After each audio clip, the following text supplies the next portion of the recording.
Good evening. Welcome to our Sprint 2 project presentation. My name is Rita Gembis, and I'll be one of the data analysts today. I'm going to introduce my team members, Salima Velshi, data scientist, and Karina Andreatta, project coordinator and data analyst. We are excited to present our project tonight. Let's get started. As you can see, our agenda for tonight is as follows. We'll be discussing our objectives and the historical data we utilized for our analysis. We will then move on to discuss our variable selection and proceed with the dataset overview. Our data scientist will then step in to show our model development using Jupyter Notebook. Finally, we will present our findings and conclusions. Let's get started with our objectives and historical context. As a group, our objective was to compare defensive and offensive variables to identify which of them contributes to a strong prediction of games won. We utilized linear regression models to analyze our variables and to identify their importance according to the model performance. We then validated our model in order to determine whether it is statistically significant. We then utilized the model to predict the variables that contributed directly to games won. We decided then to set our analytical objectives in order to confirm that the root mean square error is low and that our coefficient of determination, R squared, equals 1. We wanted to confirm that the model results were valid and clear, and that the model had low bias as well as low variance. Let's move on to our variable and dataset overview. This is a picture of the Moneyball movie poster. It is a movie in which a baseball team's manager must reinvent the team with a very small budget. They then utilize data in the movie to start recruiting cheap players that scouts have stated are flawed and ignored, but that have winning potential. This turns out to be a very successful idea because they are using data to win games, and this is a success. As we all utilize the same data set, we focused on 4 different periods: before 1920s, from 1920 to 1960, from 1960 to 1990, and then from 1990 to 2010.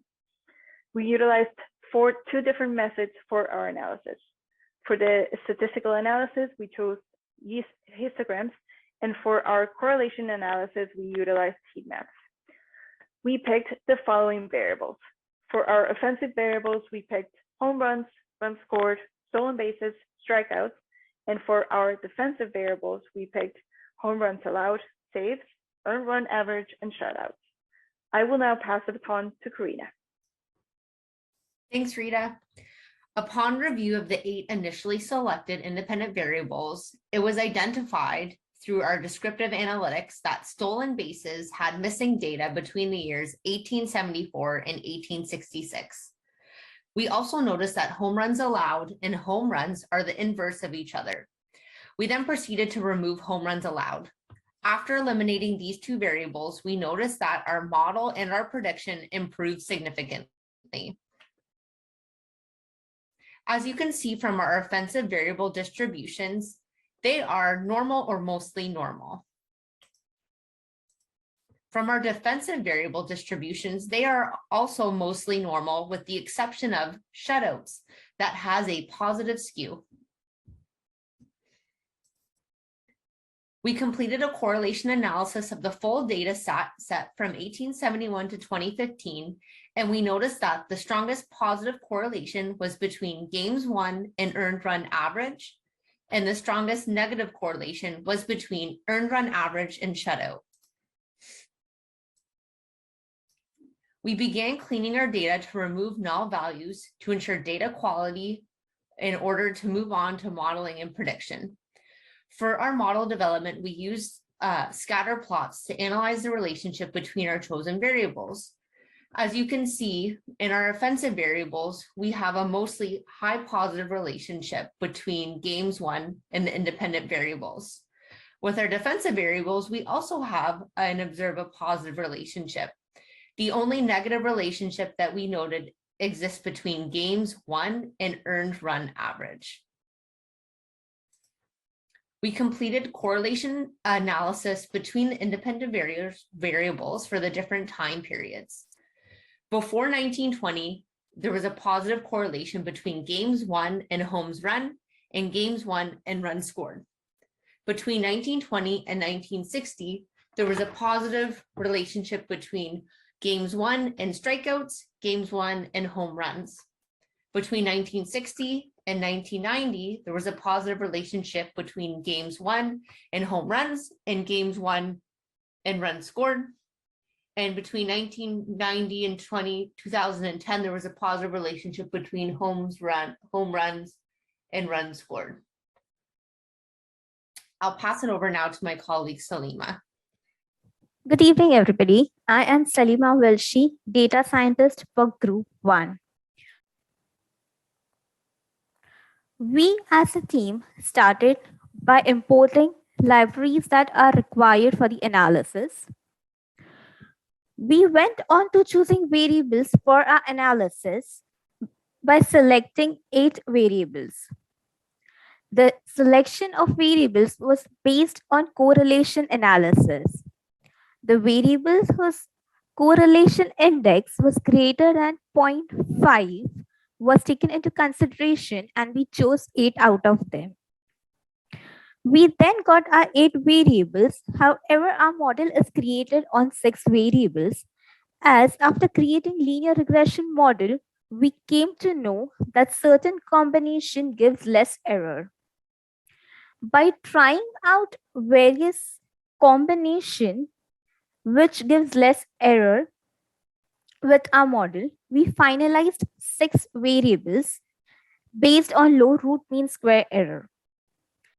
This is our linear regression model, wherein we divide the data into train and test.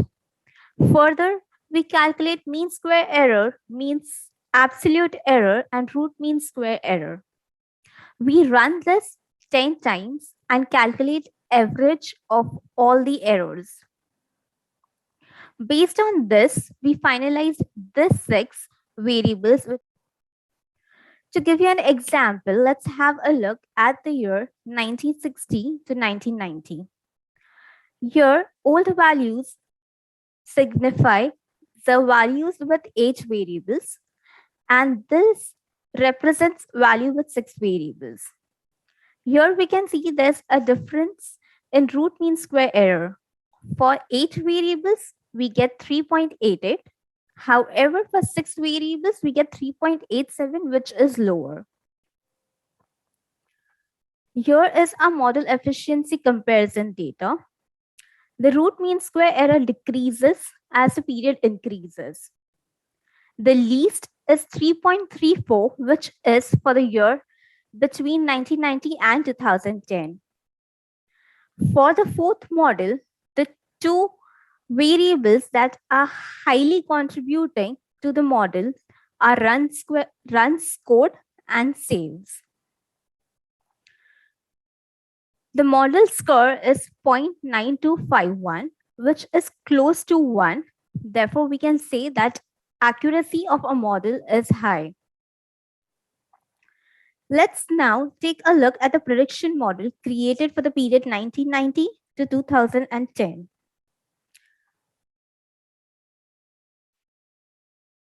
Here, we create a subset of data for the year 1990 and 2010, and also for the years 2012 for New York Yankees, 2015 for New York Yankees, also 2012 for Toronto Blue Jays, and 2015 for Toronto Blue Jays.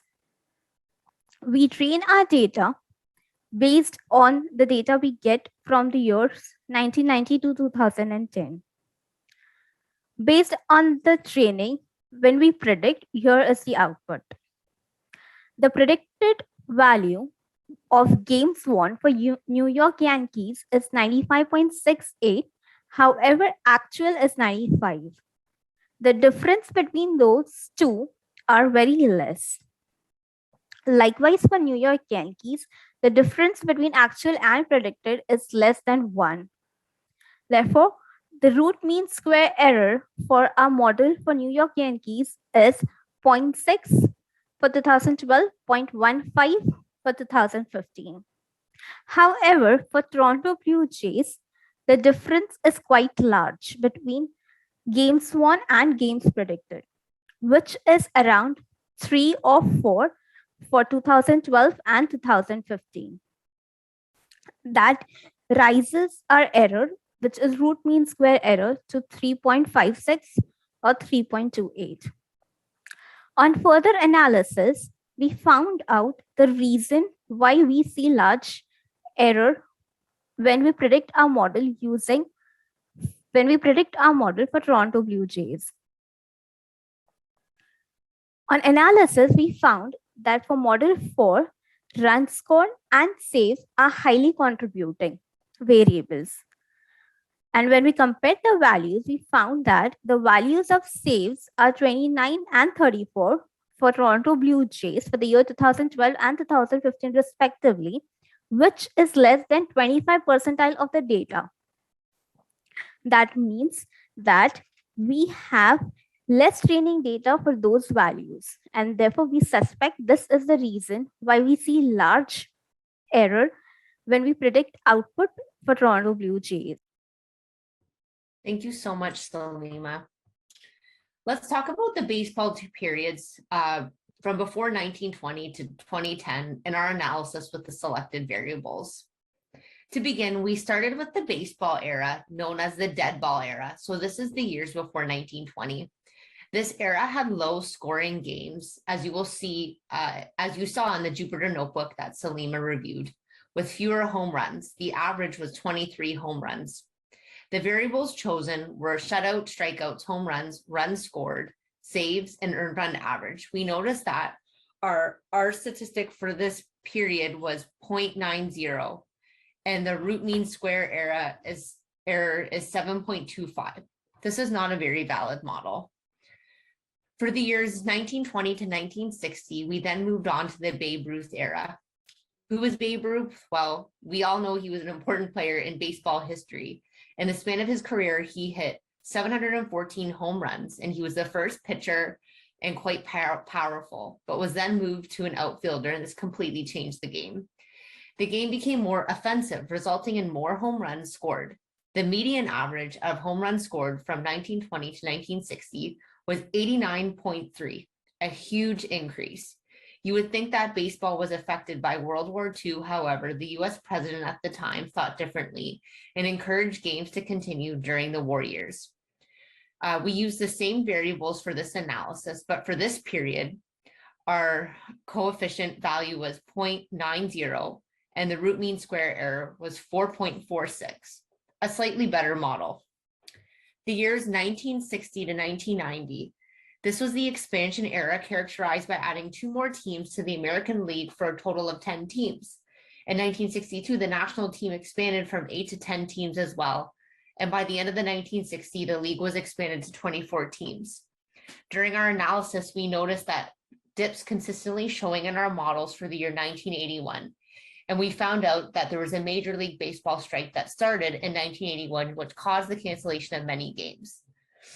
This our R2 value was 0.9065 and the root mean square error was 3.8776, a slightly better model. Now, finally, the years 1990 to 2010, the infamous steroid era in baseball, where several players were accused and be proven to have steroid use. This increased the game's output, which resulted in an unprecedented number of home runs hit. In this period, our R2 value was 0.9251 and the root mean square error was 3.346, making this our best model yet. I'll now pass it over to Rita to wrap up and conclude our findings. Thanks, Karina. After comparing our predicted wins versus the actual number of games won, we confirmed that our model is indeed valid. We were also able to confirm via our variable analysis that offensive variables were the biggest contributors of games won. This specifically affects home runs and runs scored as demonstrated by our analysis.